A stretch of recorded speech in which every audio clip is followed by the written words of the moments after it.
আমাদের অডিয়েন্সের মানসম্মত কন্টেন্ট খুব একটা ভালো লাগে না। আমাদের দেশের অডিয়েন্সের বেশিরভাগ হচ্ছে যেটা আমরাকে বলি ক্রিঞ্জ কন্টেন্ট, এগুলো বেশি ভালো লাগে বা কন্ট্রোভার্সিয়াল জিনিস বেশি ভালো লাগে। এর জন্য দেখা যায় যে কন্টেন্ট ক্রিয়েটারদের তো ওরকম জিনিস বানাতে হয়। হ্যালো এভরিওয়ান, আমি টুইন ক্যারল, আমি একজন কন্টেন্ট ক্রিয়েটার, ডান্সার, অ্যাঙ্কার। তো আজকে ফার্স্ট টাইম এসেছি ইউএস ট্রেড শোতে, আগে কখনো আসা হয়নি। তো আমার এক্সপেকটেশনের তুলনায় এখানে মানুষ অনেক বেশি, আই থট আরও কম মানুষ হবে, but it's nice to see everyone একসাথে। সবাই এখানে কেনাকাটা করছে, জিনিস দেখছে। তো রাইট নাও আমি আছি হারলানের প্যাভিলিয়নে, অ্যান্ড সোফার হারলানের প্যাভিলিয়নটাই জাস্ট এক্সপ্লোর করা হয়েছে, আর কোনো প্যাভিলিয়ন এখনও ঘুরে দেখা হয়নি। সো প্ল্যান করছি অনেক মেকআপ প্রোডাক্টস, স্কিন প্রোডাক্টস কিনবো। হারলেনের কুশন ম্যাট লিপস্টিকগুলো আমার ইউজ করা হয়েছে। এমনিতে ওদের প্রোডাক্টস আমার কাছে খুবই হাই এন্ড কোয়ালিটি প্রোডাক্ট লাগে। আজকেও কিছু কিনবো, দেখি কী কী কেনা যায়। তো আমাদের দেশে কন্টেন্ট ক্রিয়েটারদের অপরচুনিটিস অনেক কম ইন্ডিয়ার তুলনায়, পাশাপাশি দেশের তুলনায়। বাট এখন টাইমটা চেঞ্জ হচ্ছে, সময় চেঞ্জ হচ্ছে, অপরচুনিটিস বাড়ছে। অ্যান্ড আমি কাজ করছি, বেশি দিন হবে না, 3.5 বছর 4 বছরের মতো হবে। অ্যান্ড আমি ভালোই কামাচ্ছি, ভালোই ইনকাম করছি। আমার পড়াশোনা খরচ, আমার লাইফস্টাইল সব আমি নিজেই মেনটেন করি। সো বুঝতেই পারছেন যে ক্যারিয়ার ওয়াইজ ভালোই যাচ্ছে।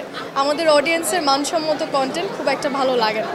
আমাদের দেশের অডিয়েন্সের বেশিরভাগ হচ্ছে যেটা আমরাকে বলি ক্রিঞ্জ কন্টেন্ট, এগুলো বেশি ভালো লাগে বা কন্ট্রোভার্সিয়াল জিনিস বেশি ভালো লাগে। এর জন্য দেখা যায় যে কন্টেন্ট ক্রিয়েটারদের তো ওরকম জিনিস বানাতে হয়। আমরা যদি শুধু টিকটক নিয়েও কথা বলি, দেখবেন যে একই প্ল্যাটফর্মে 2 ধরনের আইডি থাকে। একটা হচ্ছে যারা খুব সুন্দর কন্টেন্ট বানায়, গুছানো গাছানো কন্টেন্ট বানায়, আর আরেকটা দেখবেন যে এরকম যেটা আমি বলছি ক্রিঞ্জ কন্টেন্ট বানায়। 2টা প্রোফাইলে গিয়ে দেখবেন যে যারা ক্রিঞ্জ বানাচ্ছে বা মাস জনগণকে যারা হচ্ছে টার্গেট করছে, ওদের ফলোয়ার্স বা এঙ্গেজমেন্ট বেশি। অ্যান্ড খুব কম সংখ্যক এরকম ক্রিয়েটার্সরা আছেন যারা অনেক ভালো কন্টেন্ট বানাচ্ছে, অ্যান্ড অলসো তারা অনেক ভালো এক্সপোজার পাচ্ছে, এঙ্গেজমেন্ট পাচ্ছে, ভালো কাজ করছে। বাট অডিয়েন্সের দোষ কেন দিলাম আমি? 2 ধরনের, ভালো মানের কাজ, খারাপ মানের কাজ দুইটাই হয়। তারা যেটাকে বেশি অ্যাকসেপ্ট করে সেটাই কিন্তু বানায়। এই যে যেমন আপনি আমাকে এই কোয়েশ্চেনটা করলেন, আপনি জানেন এই কোয়েশ্চেনটা করলে আমি যে অ্যান্সারটা দেবো এটা ভিউজ বেশি আসবে। আপনি চাইলে আমাকে আরও অনেক কিছু জিজ্ঞেস করতে পারতেন, বাট আপনি সেটা আমাকে জিজ্ঞেস করেনি। এরকম না, ইউ নো যে অডিয়েন্স এটা বেশি শুনবে, এটা বেশি শেয়ার দিবে, দ্যাটস ফাইন। আরটিভির কাজটা আপনারা জেনে অবাক হবেন যে আমাকে ওনারা এক্সপ্লোর করেছে আমার ইউটিউব চ্যানেল থেকে।